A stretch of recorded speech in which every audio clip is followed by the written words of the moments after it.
15 de julio, por eso trabajo entiendo, no está brindando el servicio de conciliación o de sorteo, es porque la ley, artículo 13, dice que todo acaba el 15 de julio.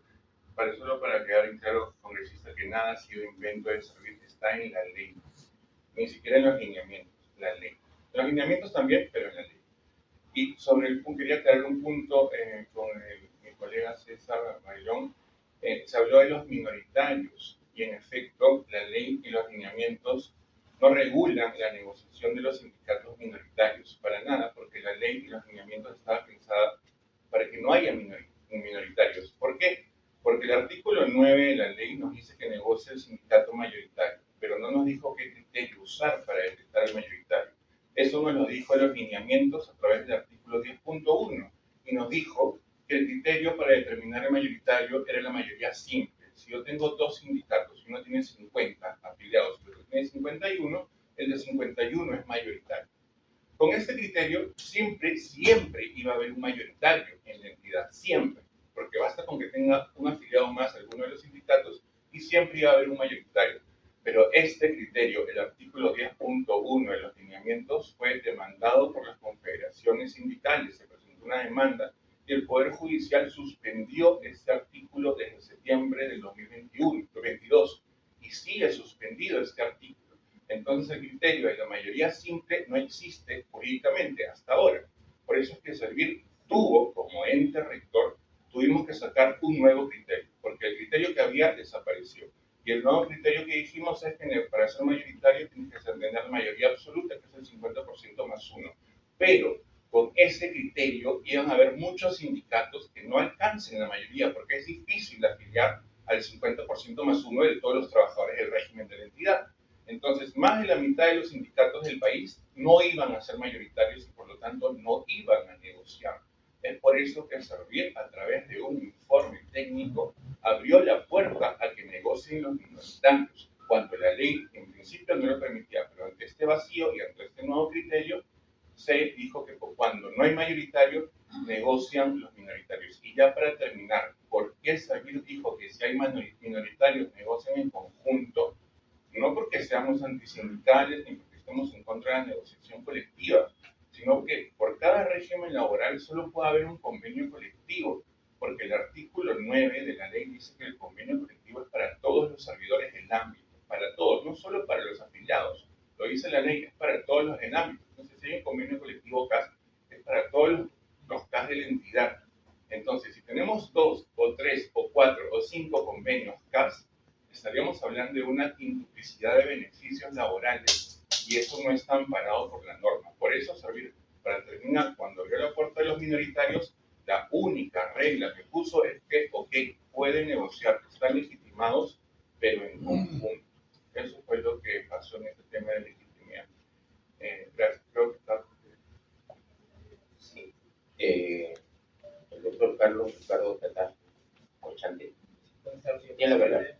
Muchas gracias. Un saludo para todos. Quería aclarar un poco en relación a su pregunta de qué es lo que se ha hecho o qué se está haciendo de cara a lo que ya se ha visto a la experiencia de las negociaciones. Desde la Gerencia de Políticas Generales de Servicio se está trabajando para poder facilitar y permitir que pueda fluir la negociación colectiva tanto a nivel centralizado como descentralizado, pero tenemos límites que están en la ley.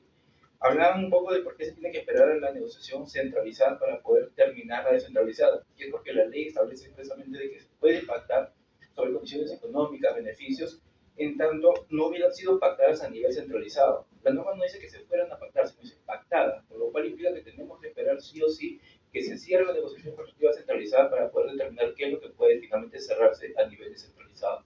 Entonces, no podemos nosotros saltarnos por lo que dice la ley. Servir no puede sobrepasar por lo que establece la ley expresamente. Lo propio se hace respecto al plazo. La norma establece un plazo expreso para inclusive cerrar el arbitraje, que es el 30 de junio.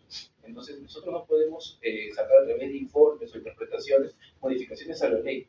Lo que se está trabajando es una modificación de los lineamientos, pero que vaya en juego con estas reglas que establece la ley, ¿no? Para poder definitivamente viabilizar la negociación colectiva y no se puedan perjudicar a los trabajadores. Eso es todo por el momento. Sí, una pregunta nomás. Eso que acaba de afirmar sobre los cambios que están trabajando, si lo ponemos vamos en porcentaje de avance? ¿Cómo vamos? Lo que diría que es un 80%, 90% ya de avance, así es. Inclusive en la reunión que tuvimos esta semana, el presidente ejecutivo anunció efectivamente eso y se está dando la prioridad. ¿Cuándo estima terminar? Más o menos, más o menos. Sí, en la radio. Nosotros como servir, entiendo que ya en el primer trimestre debemos tener estos ajustes, y también tendríamos que hacer las coordinaciones también, porque como sabes es una norma de ejecutivo que no solo pasa por servir, ¿no? Pasa además por otras instancias, pero ya como producto terminado debemos estarlo máximo en el mes, entiendo, ya de febrero debe estar ya concluido. Gracias. Si alguien más debe servir, doctor. Muchas gracias, señor congresista. Bueno, nada más reiterar un poco lo que habían mencionado ya mis compañeros, de que en primer lugar los lineamientos para la aplicación de la negociación colectiva, en principio por la ejecución del poder reglamentario que tiene el Poder Ejecutivo, se ciñen exclusivamente a lo que haya señalado ya la Ley de Negociación Colectiva. Y como lo han explicado, hay un modelo establecido en la Ley 31188, con algunas reglas que, entre otras cosas, buscan materializar el mandato del Tribunal Constitucional de establecer una negociación colectiva reglada, en atención justamente a que la negociación colectiva, en específico en el sector público, no puede mirarse con la misma lógica que el sector privado, porque hay intereses públicos detrás, hay principios presupuestales, entre otros aspectos que también deben ser garantizados al momento de regular. Entonces, algunos puntos que podemos resaltar en todo caso, permítame reiterar quizás dos de ellos.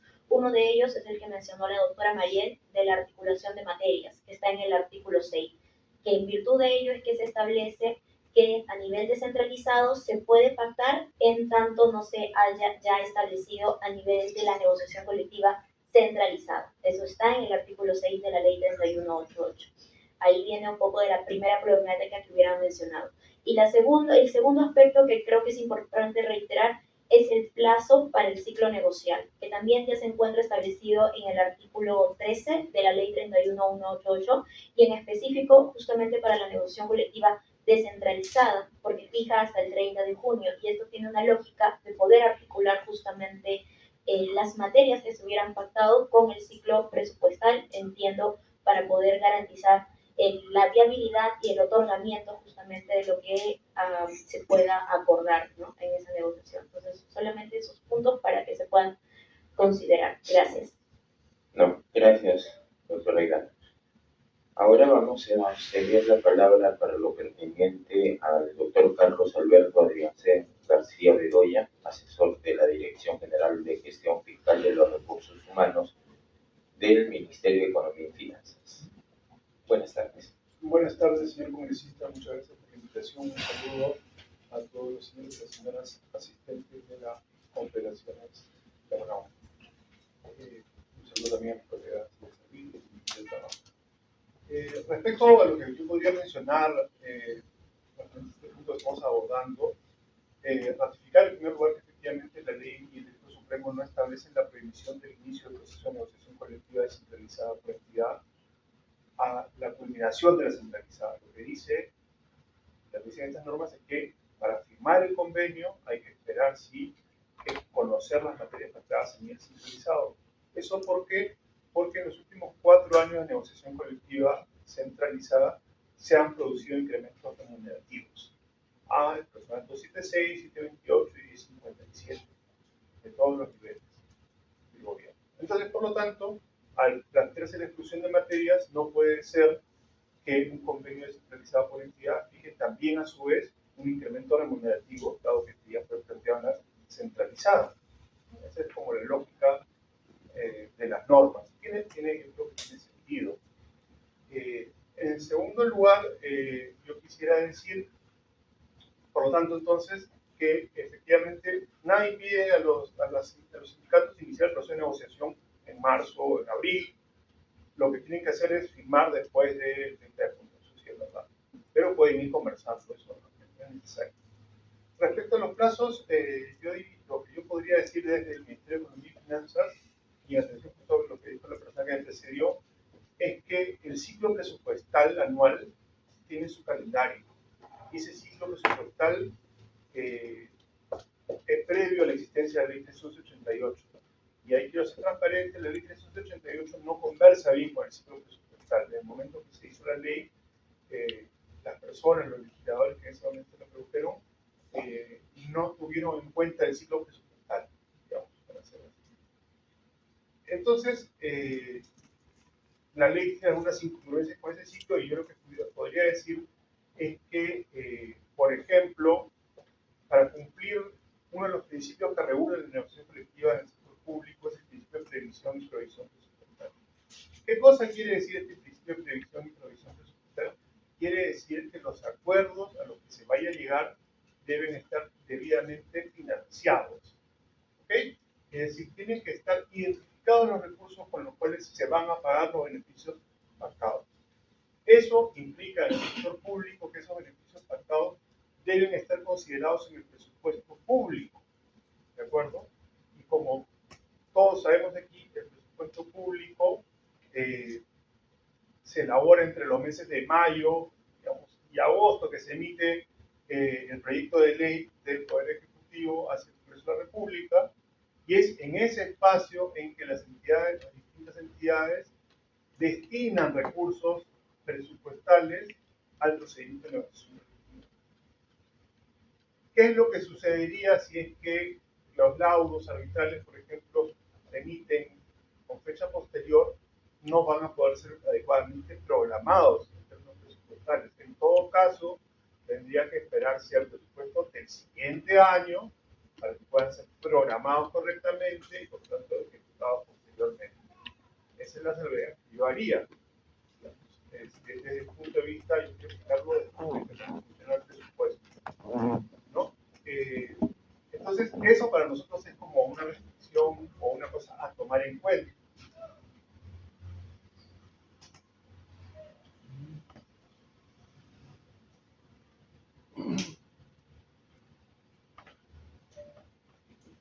No se preocupe. Entonces le decía que esa restricción desde el punto de vista del ciclo presupuestal tendría que ser tomada en cuenta por lo menos para el momento de programar los recursos. ¿De acuerdo? Entonces, y con esto concluyo, también creo que es importante, como aquí se ha mencionado, que sobre todo en el caso de los trabajadores 276, por ejemplo, los ingresos son los mismos en todo el país, digamos, ¿no? Habilitar a que cada entidad negocie por su lado, más allá del tema de las municipalidades, me refiero, habría a que cada trabajador 276 de una entidad o gane una cantidad distinta, ¿no? Entonces, la negociación colectiva en la cual nosotros en el Ministerio estamos comprometidos y hemos llevado adelante durante los últimos 4 años, hemos dedicado recursos del Tesoro por más de 2.500 millones de soles probablemente en los últimos 4 años. Es una herramienta que permite mejorar el poder adquisitivo de los trabajadores, ciertamente, y consideramos valioso eso, pero esa mejora de las condiciones de vida de los trabajadores y trabajadoras tiene que ir de la mano con el ordenamiento presupuestal y los ingresos del personal. Yo soy consciente que también, como se ha señalado, existen gobiernos locales que tienen niveles extremadamente bajos, ¿no? Pero también quiero llamar la atención que quizás eso tiene que ser visto también por sus propios gobiernos locales, ¿no? Y quizás no en el espacio de negociación, porque sí se parte muy atrás. La negociación da incrementos de 100 soles, 50 soles, depende del régimen, ¿no? Eso seguramente para algunas situaciones debe ser insuficiente.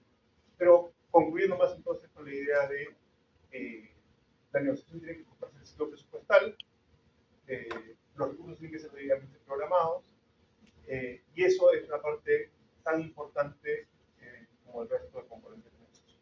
Gracias. No, muchas gracias al doctor Carlos Alberto Adriancén García Bedoya, asesor de la Dirección General de Gestión Fiscal de los Recursos Humanos. Hay varias cosas que nos gustaría escuchar. Por ejemplo, yo tomaba nota de una realidad que existe y que seguramente está en el pendiente y en la expectativa de los trabajadores obreros municipales. Y me refiero al caso de los 37 expedientes que obran en el Ministerio de Trabajo. Servir, ¿qué opinión nos puede dar sobre este tema, este desenlace final de los 18 expedientes, si no más me equivoco, de arbitraje y 19 en conciliación? Porque los dirigentes seguramente que han trasladado a sus afiliados el trámite. El final todavía no se sabe.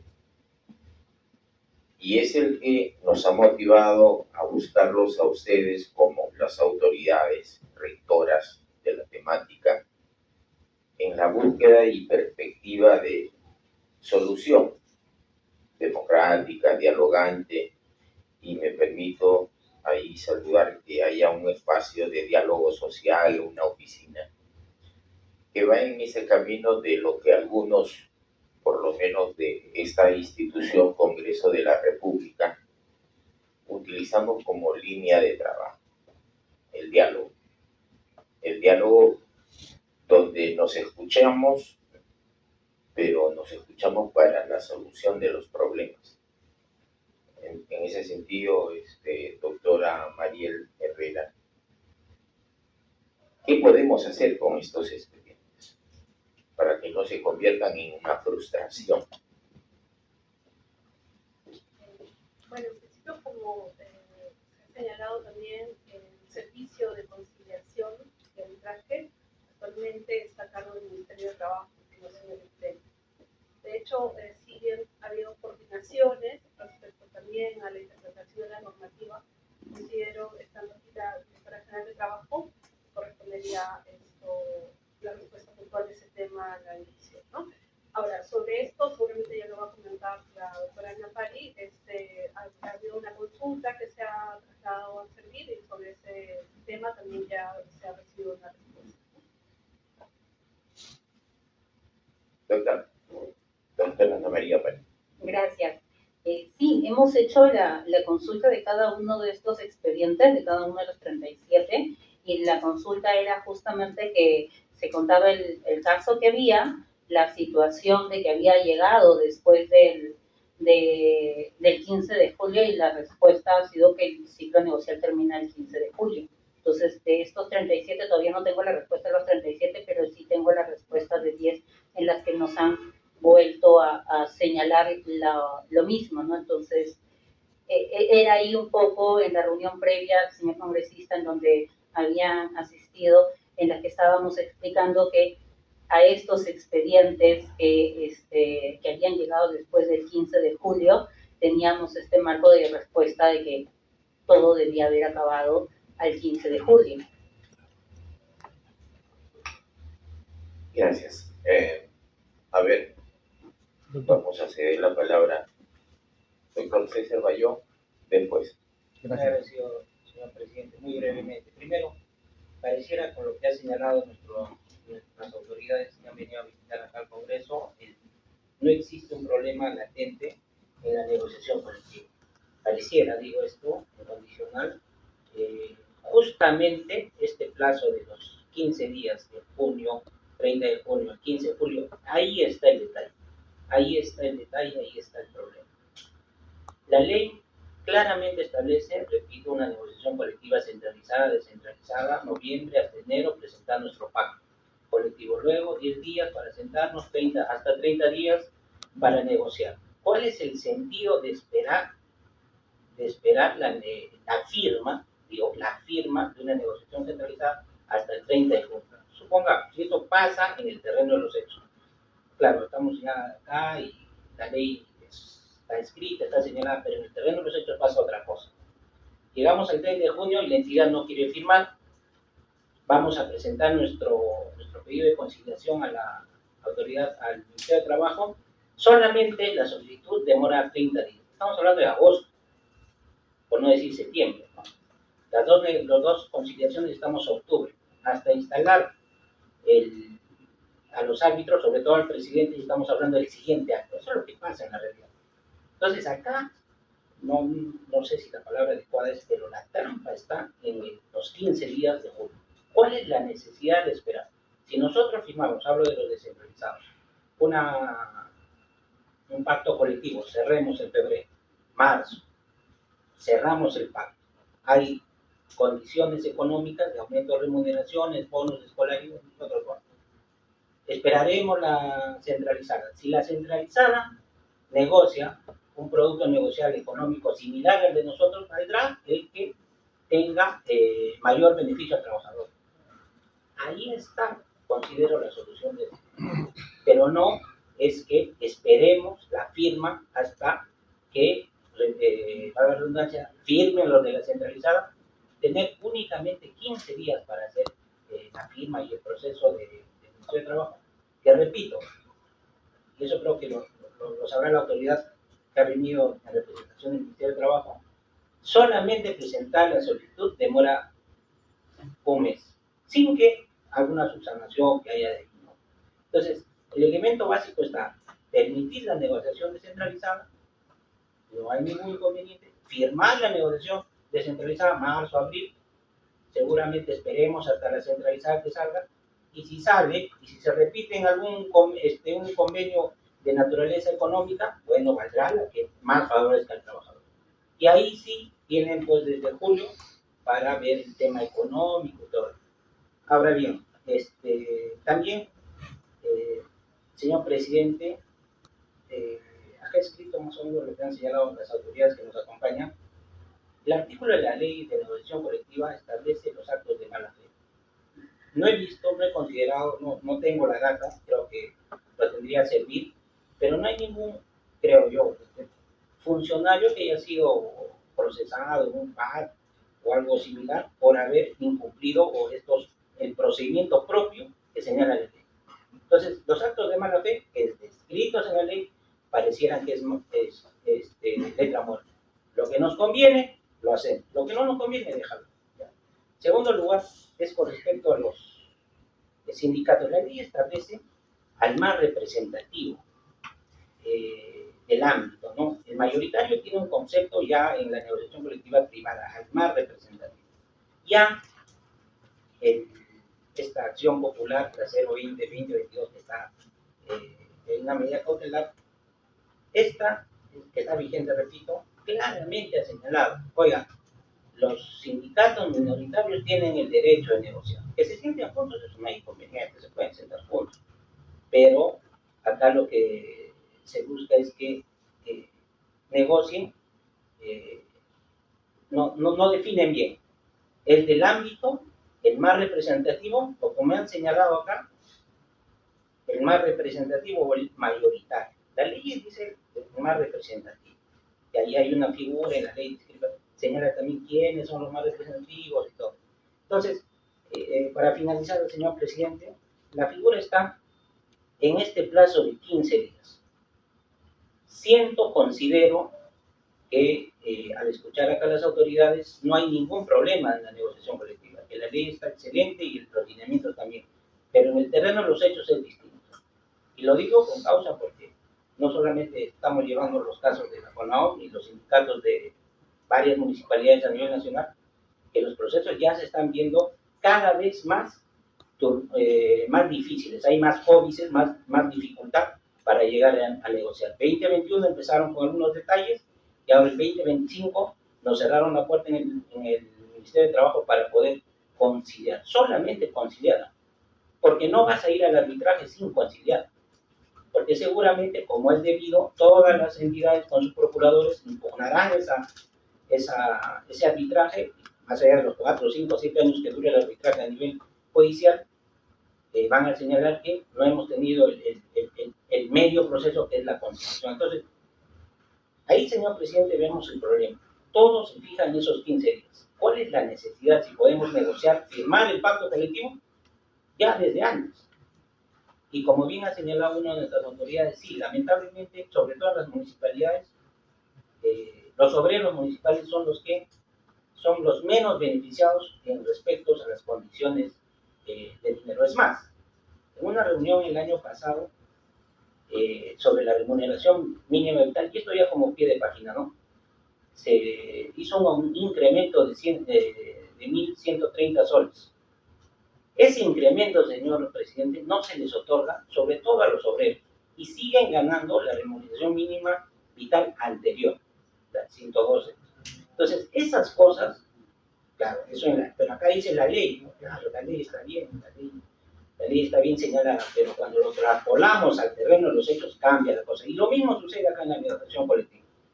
¿Cuál es la necesidad del Ministerio de Trabajo de rechazar nuestras conciliaciones? Su trabajo es recibir la conciliación, sentarnos en la conciliación. Ese es su trabajo. Ahora nos rechazan y ¿cómo queda el sindicato? Eso es todo, señor presidente. Gracias, doctor. Bien, gracias, señor congresista Paredes. Buenas tardes con todos, compañeros, señores funcionarios. Hemos escuchado pacientemente las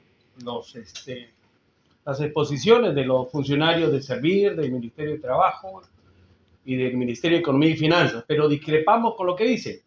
La señora Herrera dice que son respetuosos de los derechos laborales, ¿no? Son completamente respetuosos, pero sin embargo, en los 22 años que tiene Servir, hemos visto solamente trabas, hemos visto solamente traspiés a los pedidos de los trabajadores. Y le doy unos cuantos ejemplos. Lo que viene diciendo la señora Pari, que ha sido también presidenta de Servir, y quisiéramos saber, por favor, y lo vamos a pedir por transparencia, cuántos procesos administrativos han iniciado a los funcionarios que han actuado de mala fe, no en este año, no hablamos de los 37 solamente, esperamos que Servir les haya iniciado proceso ya, y según la ley dice que los puede hasta destituir. Entonces queremos saber cuántos funcionarios han sido denunciados por acto de mala fe. En el año 2025, 24, 23, 22, vamos a sacar esa información por transparencia. Y si no han denunciado, no han despedido a esos malos funcionarios, nosotros vamos a plantear las demandas penales que correspondan por encubrimiento, porque eso no se puede permitir. El derecho laboral, el derecho a la negociación colectiva es un derecho constitucional, es un derecho humano. No podemos nosotros venir a poner trabas. 22 años de Servir y no siquiera han pasado ni al 10% de servidores a la famosa ley Servir, a la 30057. Han puesto trabas al régimen laboral privado. Incluso la doctora Ana Pari estuvo en el plenario, en el 9º plenario jurisdiccional, donde quisieron contratar a los obreros municipales como CAS, ya no bajo el régimen laboral privado. ¿Por qué? Porque como CAS no le van a pagar gratificaciones en junio, no le van a pagar gratificaciones en diciembre, no le van a dar CTS, no le van a dar escolaridad.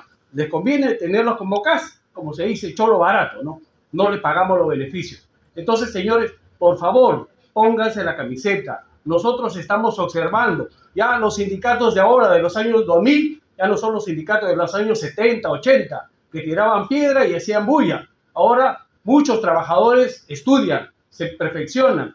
Muchos trabajadores ven todo el abuso que hay. Entonces, señores, hablan de... Nosotros hemos tenido por años la famosa ley de presupuesto. En la ley de presupuesto, artículo 6, todos los años era copia y pega. Prohibían los incrementos, los aumentos, todo lo que era aumento lo prohibían. Se fue al Tribunal Constitucional y se trajeron abajo ese artículo 6, tan famoso, que lo utilizaban para no negociar. Entonces, señores, nosotros estamos viendo, observando. Estamos viendo, por ejemplo, que hay, en el caso del INSE, han negociado incrementos de remuneraciones, les pagaron enero, febrero, marzo, abril, mayo, junio. En julio, el MES presentó una demanda y les cortaron el famoso aumento al costo de vida. No podemos trabajar así. Nosotros somos trabajadores honrados, nosotros vivimos de nuestro trabajo. Los compañeros de provincia, los compañeros de Ayacucho, del Cusco, de Tumbes, vienen a quejarse porque están con sueldo mínimo de 930 soles. ¿Por qué? Porque cuando sale el aumento de sueldo mínimo a 1030, de 950 a 1030, dijeron que no, ese aumento era para el régimen privado, no para el sector estatal. ¿Dónde estamos? O sea, para eso están los profesionales, para que se supone faciliten lo que dice el artículo 28 de la Constitución. El Estado garantiza la negociación colectiva y facilita su negociación. ¿de qué manera la facilita? Entonces, señores, por favor, pongan las barbas en remojo. No podemos estar esperando que el MEF, cada que hay un aumento de sueldo, un aumento de remuneraciones, pida la nulidad, tanto de trato directo, de conciliación o de arbitraje. A las finales tenemos nosotros buenos jueces laborales que fallan a favor del trabajador, de la parte más débil. ¿Por qué? Porque tenemos la razón, llevamos a negociación colectiva. Lamentablemente, los empleadores, malos empleadores, ahora sabemos que son 37, están haciendo lo que se les da la gana y no negocian. Es fácil no presentarse a un trato directo, no presentarse a una conciliación, no presentarse a un arbitraje y finalmente lo que estamos haciendo es retrasar el pago porque lo vamos a ganar. Hay miles de juicios contra el Estado que los pierde, miles de juicios, porque los trabajadores estamos planteando demandas y las ganamos, porque tenemos la razón, tenemos el derecho. Entonces, señores, para terminar, solamente decirle de que, señor congresista, gracias por la mesa de trabajo. Esperamos a que hayan soluciones acá. No queremos seguir escuchando que tenemos la Constitución manda, que la ley no lo permite. Queremos escuchar, por favor, razonamientos que lleven a un buen puerto. Muchas gracias. No, gracias por su participación. A ver, Elvia, en la palabra, pero solamente voy a pedir precisión al tema para poder llegar a un objetivo o por lo menos llegar con algunas ideas al objetivo. Gracias, señor presidente. Buenas tardes con todos los presentes. Sí, más que todo hacer hincapié que si bien es cierto, esos 15 días no podemos hacer nada, nosotros los trabajadores, los que estamos sindicalizados, cuando vemos que nuestro empleador no quiere negociar con nosotros, nos pone trabas, nos vamos a conciliación y tomamos la determinación de irnos a un arbitraje, que lo hacemos mediante nuestras asambleas, ahí nosotros tomamos la decisión, pues también tomamos la decisión de costear ese arbitraje. Ese arbitraje nos cuesta, porque si bien es cierto, dicen, no, ya se pasaron los 15 días, no se puede sortear árbitro, pero no piensan en esos trabajadores que ya de su bolsillo sacaron para costear el pago de ese árbitro. Y aquí muchas veces no solo pagamos el árbitro, tenemos que subrogarnos el arbitraje porque nuestro empleador no se le da la gana de pagarlo. Y eso se lo digo como Municipalidad de La Perla, porque soy de un sindicato de la Municipalidad de La Perla. Nosotros nos tuvimos que subrogar y hasta la fecha no nos devuelven. Porque si no nos subrogamos, lamentablemente nuestro expediente se va al tacho. Entonces, lo invertido se pierde. Por otro lado, señora Drensen dice que el tema de la negociación no está presupuestado. Sí, sabemos que está presupuestado, pero lamentablemente, por ejemplo, ayer nos llama Recursos Humanos y nos dice, ¿sabe qué? Lo pactado en la descentralizada no se va a poder dar, porque en la ley de presupuesto nos ponen un candado que dice de que tiene que salir un informe favorable del MEF para que se pueda cumplir. Imagínense, entonces, esos trabajadores que estaban esperando, en el caso de nosotros, 185 soles de bonificación no pensionable, ¿no? 185 soles que ellos ya estaban presupuestando, no lo van a recibir. Porque dice que hay que esperar que el MEF dé su opinión. Y todavía no nos dan ni fecha, nos dice el MEF posiblemente saque los lineamientos para otorgarlos el 20 de febrero, porque así fue el año pasado. Que para el 20 de febrero y que no se tiene fecha y que a lo mejor nos van a llamar como el año pasado para darnos capacitación, cómo se va, ¿no? Ellos como manejan todo por internet, hacer el llenado y poder. Entonces, dígame usted, ni siquiera nos dan un documento, simplemente nos llaman y nos dicen, no se les va a pagar por esto, para que nosotros hablemos con nuestros compañeros, como decir, vayan, hablen con ellos y cálmenos. Porque usted sabe que los compañeros, su reacción va a ser, no puede ser, tenemos que salir a protestar. Pero ellos no, nos llaman y nos dicen, no, mira, entonces no es así, pues. Si el MEF, ya está presupuestado, si ya entregaron toda la documentación, ya registraron el convenio colectivo, está presupuestado todo, ¿por qué hay que esperar que el MEP todavía nos dé un informe favorable, si ya se hizo todo el trámite. Ahora, y todavía nos dicen que no solamente es para nuestra municipalidad, que es la Municipalidad de La Perla, sino que es para todos los gobiernos locales. ¿Qué va a causar eso? Conflicto. Porque hay municipalidades que a veces sí arriesgan y lo hacen, y hay otros que dicen que no. Como el tema de los 100 soles de la centralizada, miren, ¿no? Tuvimos que hacer el plantón, ¿no? Estuvimos en conflicto, ¿por qué? Porque tampoco a la hora que ellos leen, lo interpretan a su manera, para su conveniencia de ellos, no para el bienestar del trabajador. Entonces, por favor, eso es lo que les pido. En el tema de los que se han quedado, ¿no?, sin sorteo, habiliten el sorteo, ya, aunque sea por esta única vez, porque todos confiados, porque en años anteriores sí han habido sorteos. Y tampoco no se toma en consideración una cosa, de que cuando se va al sorteo, tenemos que esperar que el árbitro designado acepte. Si no acepta, él manda su carta y dice, no puedo porque soy funcionario, no puedo, no acepta. Y recién la Dirección General de Trabajo nos comunica al mes. Al mes tenemos que volver a presentar otro documento para el siguiente sorteo. Entonces estamos así, no es que en el sorteo sale el árbitro y ahí mismo se puede, acepta y hacemos, no, es un proceso y eso también demora el arbitraje. Ustedes también deben, los de la Dirección General de Trabajo, considerar eso. Y más que todo, el arbitraje nos cuesta a nosotros los trabajadores, porque nuestros empleadores nos obligan a ir a un arbitraje. Entonces, lo que gastamos, lo que llamamos una inversión, es para buscar un incremento, para ayudar en nuestra canasta familiar, para ayudar a nuestros hijos en sus estudios. El hecho de ser obrero municipal no nos quita el derecho de poder brindarle una buena educación a nuestros hijos. Entonces, eso es lo que nosotros como obreros municipales pedimos, que nos consideren. Y si es preciso, ya que los obreros municipales, o mejor dicho, la negociación colectiva de los gobiernos locales no necesitan del piso fiscal, retírennos de las centralizadas y déjenos en la descentralizada y así ya no vamos a tener ningún tipo de problema para la firma, para la conciliación, para el arbitraje, porque los tiempos los vamos a poder cubrir. Gracias. Gracias, ya para finalizar. Sí.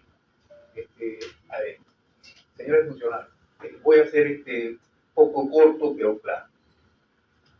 En la pandemia éramos los que recogían, los que estamos en primera línea y todo ello. Hoy día nos merecemos eso.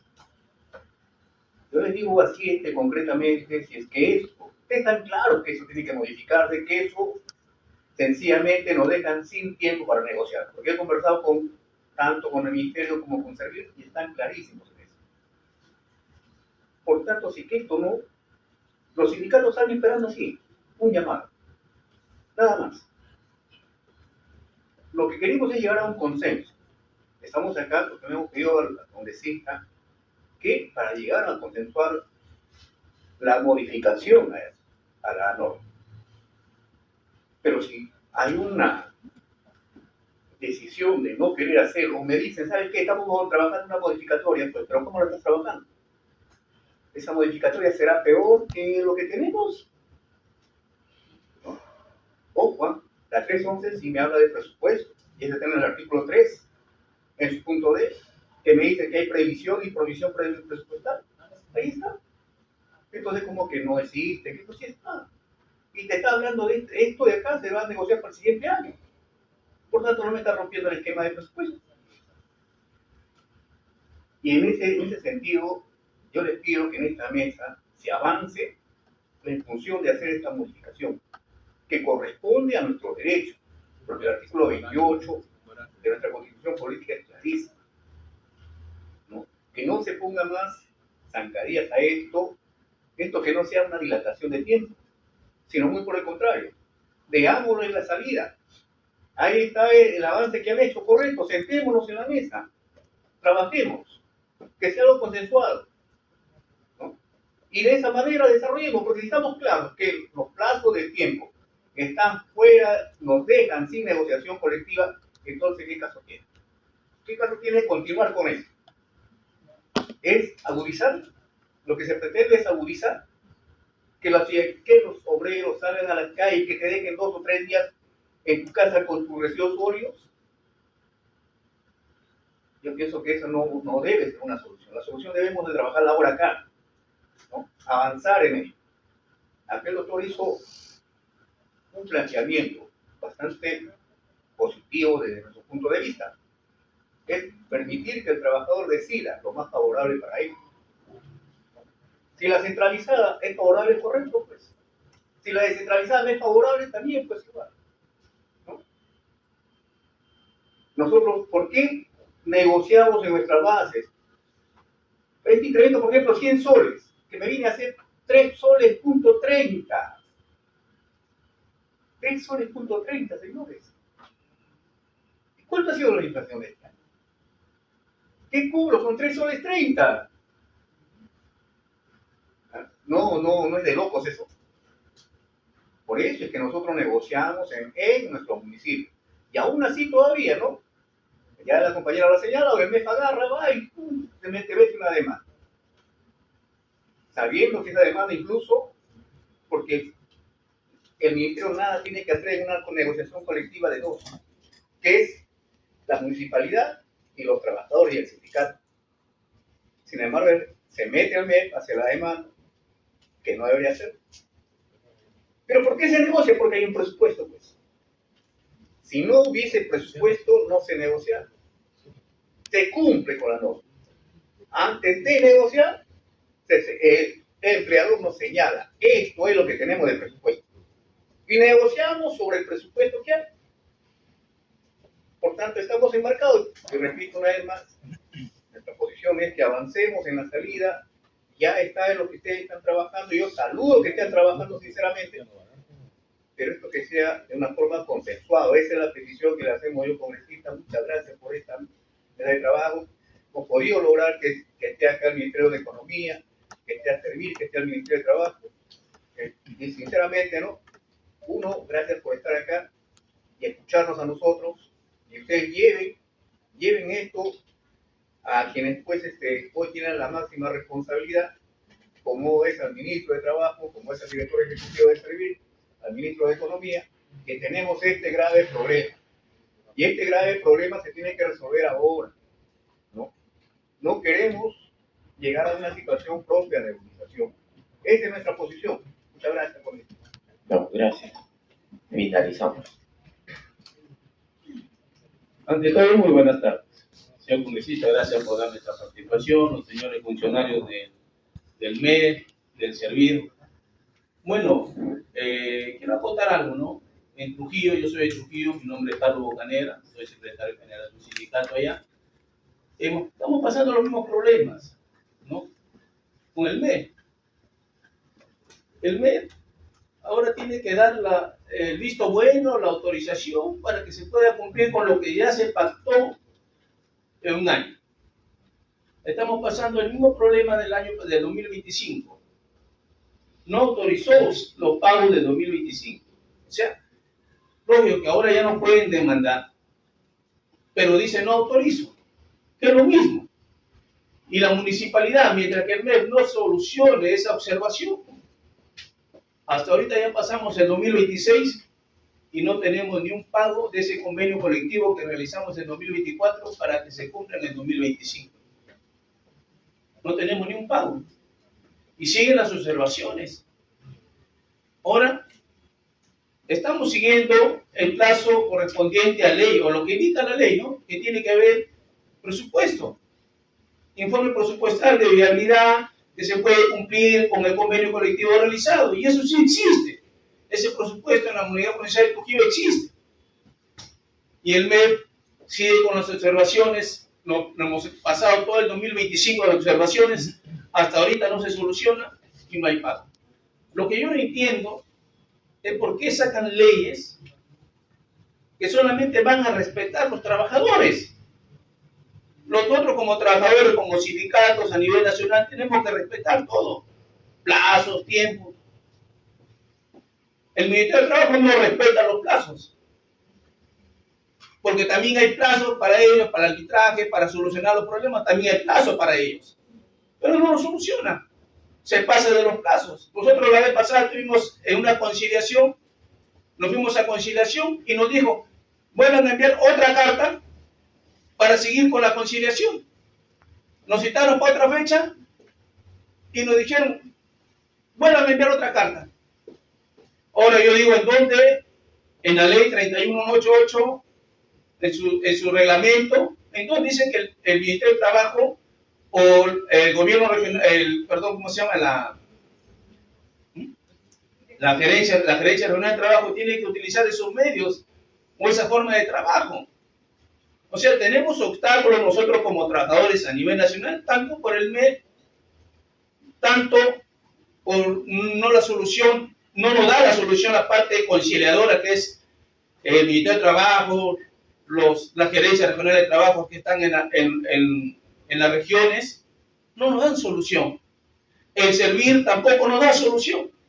Nos saca informes del Servir que nos ponen plazos, límites, pero para nosotros nomás. Por eso tiene razón nuestro compañero Jacinto. ¿Qué quieren o qué queremos o qué buscan estas instituciones del Estado? Que el trabajador salga a protestar, que el trabajador se levante. ¿Por qué? Porque tenemos familias. Lo que ganamos no es mucho. Con lo poco que ganamos, a veces tenemos que tener dos trabajos, 3 trabajos para poder dar de comer a nuestros hijos, para poder vestirlos, para darle una buena educación. Y el único medio para que nosotros como trabajadores podamos obtener algo, un beneficio mejor para nuestra familia, ni siquiera para nuestra familia, para nuestros hijos, para nuestra esposa, es a través de las negociaciones colectivas. Y tenemos 3 instituciones que en lugar de darnos la mano, apoyarnos, nos ponen trabas, límites. ¿Hasta cuándo va a suceder eso? Yo les pido que así también, como ponen límites para nosotros, también hagan respetar los límites para ustedes. Para ustedes también hagan respetar los límites. El Ministerio de Trabajo que respete también conforme a la ley los límites, los plazos que hay y debe cumplirlos. Igualito el MES, ¿por qué tienen que intervenir y observar negociaciones colectivas que ya están presupuestadas y deben cumplir con ese pago? Y así también el Servir. ¿Por qué debe obligar a poner plazo ya hasta el 15 de junio y ya se olvidaron, ya no hay nada? Cuando hay trabas por las 3 instituciones. Bueno, eso es lo que quería contar, señor congresista. Muchas gracias. No, gracias a usted por su participación. Algo que es reiterativo y ustedes que viven este mundo negociando, una palabra que lo he escuchado del ministro familiar.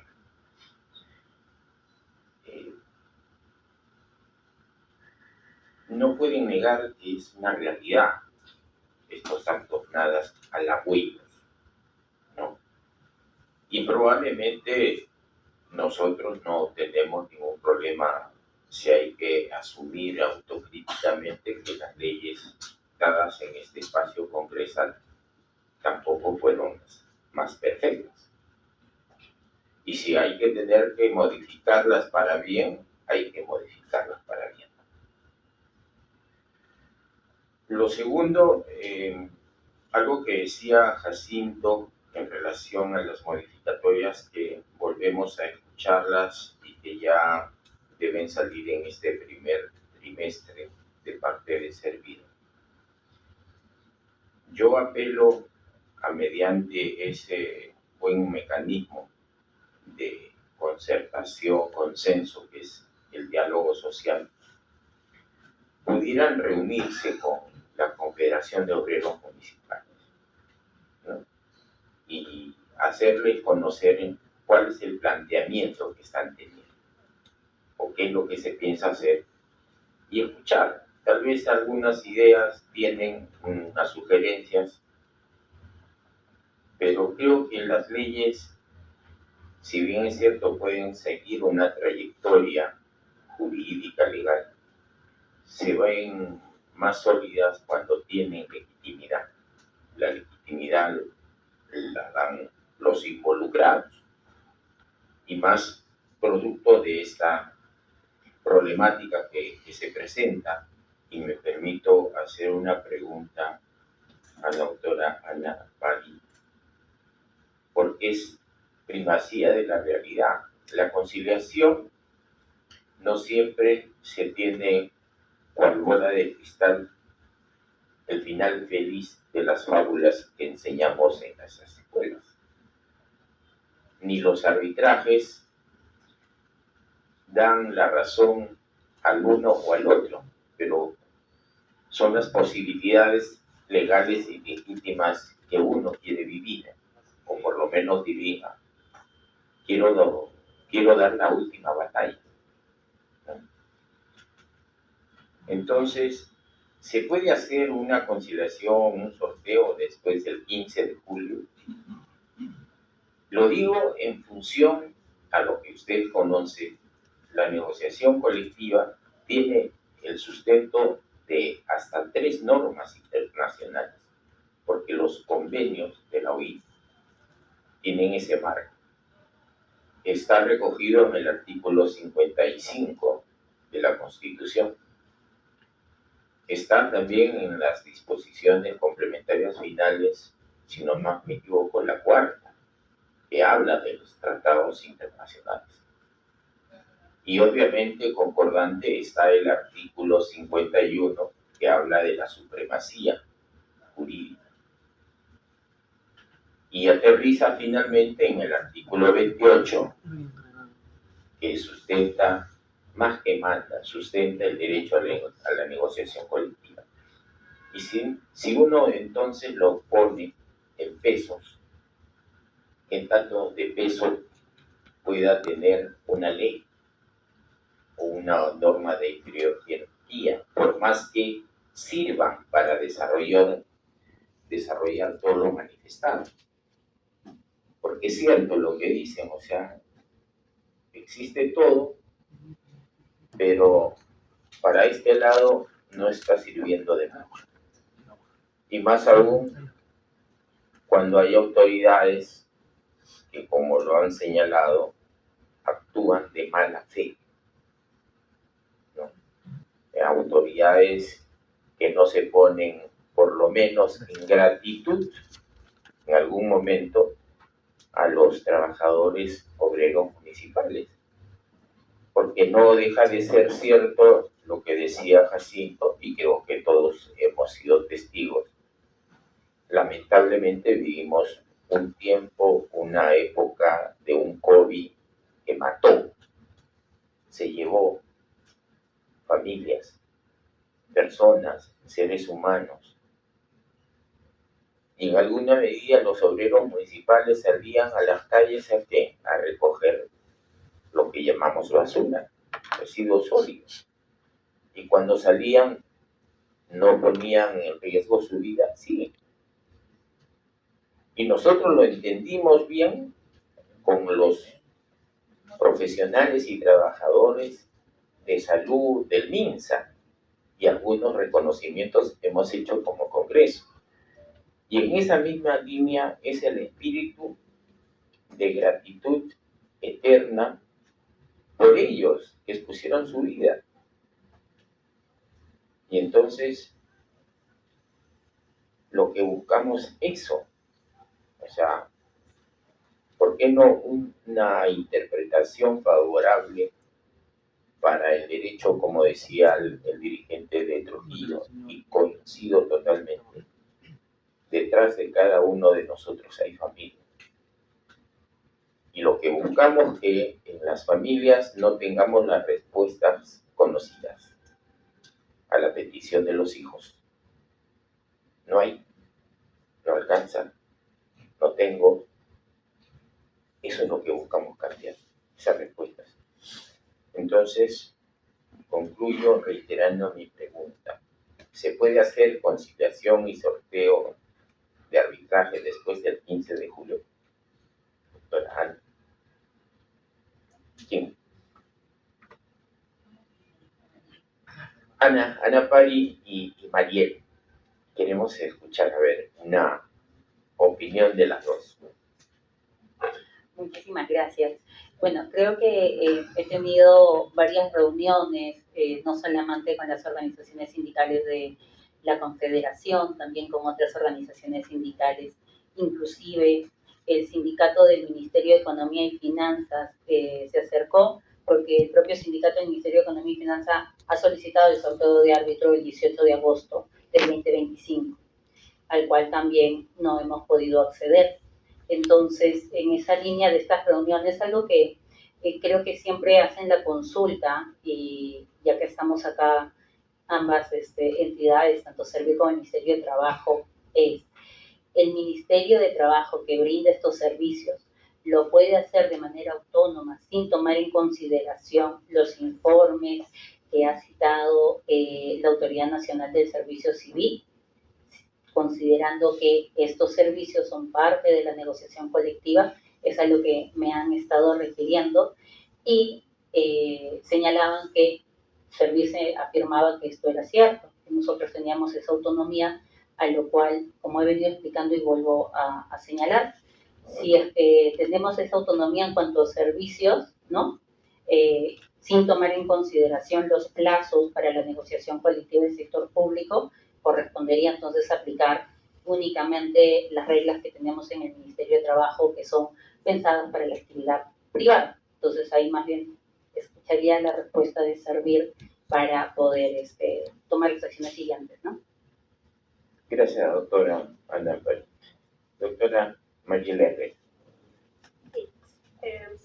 Respecto al tema del plazo del cierre de la negociación colectiva, y reitero este tema porque muchas veces se afirma, se dice, Servir lo dijo, Servir lo hizo un informe, como que si nosotros a través de ese informe estuviéramos estableciendo algo distinto de lo que dice la norma. Nosotros tenemos un marco, estamos en un Estado de Derecho.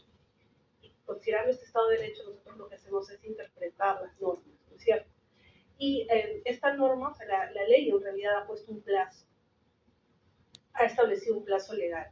Luego le voy a hacer el paso con su venia a la doctora Ivana para que haga una mayor precisión, porque es que entonces cuando nos han hecho la consulta del Ministerio de Trabajo respecto al plazo, hemos contestado en el marco de la norma, ¿no? que establece claramente cuándo es la fecha de corte. Pero aprovechando también este espacio que quisiera mencionar entre las consultas que se hacía respecto a qué ha hecho Servir frente a presuntos incumplimientos de repente que tenemos por parte de nuestros operadores, ¿no? O de las entidades públicas en general. Y ahí comentar que desde Servir tenemos un área de supervisión, más allá del Tribunal de Servicio Civil, que resuelve controversias entre las entidades públicas y los servidores. Tenemos además una área de supervisión que lo que hace justamente es verificar el cumplimiento de las normas del sistema. Y como normas del sistema también están ciertamente las de negociación colectiva.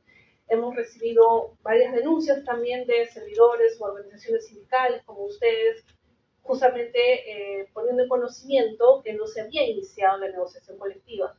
Esa información se la puedo trasladar al representante de la organización sindical. Si lo pido por transparencia no hay ningún problema, también no tengo ningún problema de también comunicarnos por correo electrónico, pero a lo que voy es que sí ha habido una acción respecto a estos incumplimientos, ¿no? Y ha habido pronunciamientos también luego de la investigación, porque hay un procedimiento a propósito de las denuncias que se presentan, y también hay una programación de supervisiones que lo que hace Servir más allá de las denuncias. Entonces, respondiendo a esa parte de la pregunta, sí, hacemos supervisiones y sí, en muchos casos cuando se determinan incumplimientos, en este caso, por ejemplo, el no haber iniciado la negociación colectiva, en el informe de resultados justamente se hacen recomendaciones, se insta la entidad y por último muchas veces se dispone, se recomienda para que se derive a la Secretaría Técnica de Procesos Administrativos para que inicien los procedimientos que correspondan contra los servidores que han incumplido la normativa, ¿no? Con esto entonces cierro para darle el pase por su intermedio, señor presidente, a la doctora Ivana. Gracias. Doctora Ivana Javier, tiene la palabra. Muchas gracias, señor presidente. Bueno, para iniciar, en realidad a mí me gustaría mencionar de que hemos escuchado por parte de ustedes una problemática que es real, ¿no? Quiero que por ese lado puedan considerarlo, sí tomamos en cuenta que es una problemática real, pero que también observamos tiene mucho que ver con el actuar de los gobiernos locales como empleadores del sector público propiamente. Entonces creo que de ahí tomamos nota, apreciamos también lo que ha señalado el señor congresista y espero que también puedan tener en consideración que dentro del marco de la legalidad, dentro del marco de lo que está en la ley de negociación colectiva del sector estatal, se están evaluando realizar mejoras en todo caso a los lineamientos. Ahora, propiamente la consulta que ha formulado, ahí hay que tener en cuenta dos puntos. Uno, cuáles son las competencias de servir y segundo, cuál es la norma sobre la cual emite una opinión técnica. La competencia de servir no es de resolver casos concretos, sino es de emitir una opinión técnica legal con respecto al marco normativo vigente en el momento en que se le realiza una consulta. Entonces, ante eso y ante las consultas que recibió por parte del Ministerio de Trabajo, en el marco de esa competencia se emitió el informe al que se ha estado haciendo alusión en esta mesa de trabajo. Ese informe técnico lo que hace es evaluar lo que señala la ley de negociación colectiva en el sector estatal como marco normativo, no resolver casos concretos. Entonces, de igual manera, ante diferentes consultas sobre la misma temática, se resolverían o en todo caso se emitirían las interpretaciones o las opiniones jurídicas en el marco a la normativa que en ese momento está vigente y que hasta la fecha sigue siendo como está redactado el artículo 13 de la Ley de Negociación Colectiva en el sector estatal, que establece un plazo específico para el cierre de la negociación colectiva, y en este caso de la descentralizada también. Entonces sí es necesario que eso se tome en cuenta, porque más allá de las diversas consultas que se reciban por parte del Ministerio de Trabajo, en tanto que estén abocadas al mismo punto o a la misma temática, entiendo que la respuesta y la remisión será el informe primigenio que ya se emitió. Sobre ese punto también le paso por su intermedio, señor congresista, a mi compañero el doctor Carlos Ricardo para que pueda expresar lo que corresponde. Sí, gracias. Tiene la palabra el doctor Carlos Satán. Bien, buenas tardes, señor presidente. Efectivamente, como mencionó mi compañera Ivana, nosotros lo que hacemos es absorber las consultas de carácter general, ya sea de la ciudadanía, organizaciones sindicales, sociedades de recursos humanos u otras entidades del Estado. Particularmente en este caso de la consulta que se formuló sobre el plazo o la duración de la negociación colectiva, en principio lo que se ha hecho es reafirmar lo que dice la ley. Efectivamente hay un plazo para concluir, incluido el arbitraje, lo dice expresamente la norma, hasta el 30 de junio. Eso significa que entonces el trato directo, la conciliación y el arbitraje deberían concluir en esta fecha. No obstante, a pesar de que eso está claramente determinado en la ley, Servir ya sacó informes técnicos en los que explicaba cuál era esta regla, qué implicaba, desde el año 2023.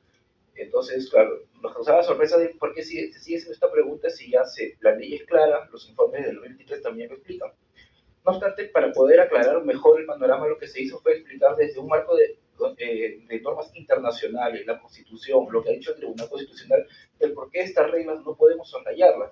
Finalmente, como hace un momento se explicó, la negociación colectiva en la administración pública no es igual que la del régimen privado. Hay principios, se requiere del ciclo presupuestal. Entonces, todo esto se ha explicado en los informes para que se pueda entender con mayor claridad por qué es que no podríamos soslayar lo que establece la ley.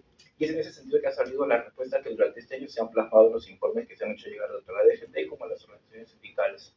Por otro lado, quería aclarar que en esta situación que hemos advertido de que efectivamente hay entidades que no están cumpliendo con facilitar la negociación colectiva, lo que se está haciendo es en las consultas que plantean las organizaciones sindicales, es hacer énfasis en que finalmente los integrantes de la comisión negociadora, los funcionarios que participan en representación de la parte empleadora, tienen que actuar con la debida diligencia para cumplir con garantizar la viabilidad presupuestal, cumplir los plazos, cumplir con los actos de buena fe, y si no lo hace, corresponde entonces que las entidades inicien los procedimientos disciplinarios a través de sus secretarías técnicas. No es Servir la que va a sancionar precisamente a estos malos funcionarios, sino la Secretaría Técnica de Procedimiento Disciplinario.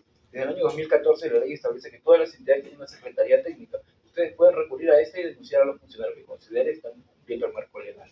Eso es todo por mi parte. Gracias. Gracias. Como comisión de trabajo hemos venido desarrollando estas mesas, estas reuniones, hemos ido a cada una de las instituciones y vamos a finalizar obviamente con un informe, producto de todo lo que hemos escuchado, tanto de parte de los obreros municipales de la Confederación como de ustedes. Y ahí buscaremos solucionar el tema, perdón.